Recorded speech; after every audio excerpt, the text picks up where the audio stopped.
And again, Cotto did nothing wrong. Nothing wrong. Tactically, he just couldn't solve this guy. Pacquiao's just too much for him.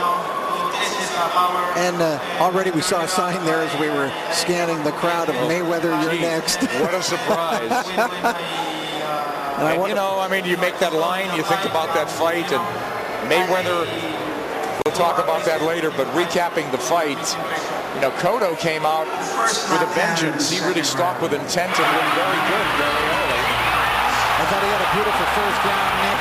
He came out, he fought him, he used the jab. Second round, though, he got hit with that right hand, it knocked him down. It was a flash knockdown, yes, but it was a real knockdown. Right. But the fourth round was the crushing knockdown as Pacquiao landed that left hook. And you see his legs, look at his legs wobbling now. Absolutely, turning point. And look at the look on his face, like, what was that? Now he's in retreat.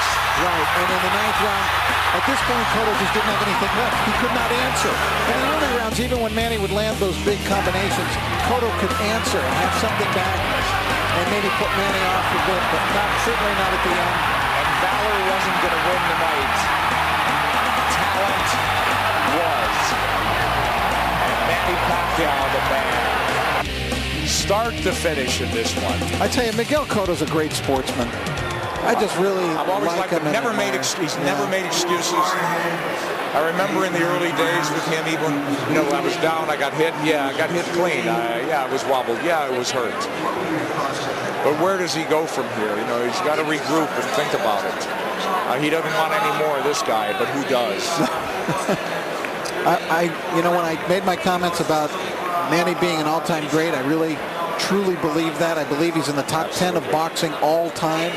He's right there with Ray Leonard and Henry Armstrong and Roberto Duran and all the best that have ever fought. I mean, to me, you can't deny it anymore. And there may be some people, because they denied it after Oscar, they said Oscar was shot, and after Hatton, they said, oh, Hatton can't really fight. And then now they're running through big guy. Yeah. Again, running through this guy, you know, with a questionable loss against Margarito in terms of it being tainted. I mean, he's beaten the very best out there in every weight division there is. Yes, 20 months ago, he had a hard time with Juan Manuel Marquez and arguably could have lost that fight. But great fighters lose. This guy's on a tremendous roll. And as we said, we don't know where it's going to stop. Yeah, and of course, great fighters always have their nemesis. You know, Muhammad Ali had Ken Norton. Isn't that true? You know, and then where it was always tough for them, no matter how many times they fought, it was always going to be a very difficult, tough fight. And Ali had Frazier, of course, too. Robinson had Basilio. And, you know, there's guys who were just tough for certain guys. And Juan Manuel Marquez was very tough for Manny Pacquiao. But Manny Pacquiao was hell and back for Miguel Cotto tonight. What a night. You know, the crowd, it wasn't as off the hook as you thought, because I mean, they saw it really was a one-sided fight. And as you said, turning point after that fourth round knockdown, it really did. It was a matter of time and, you know, when this fight was going to end.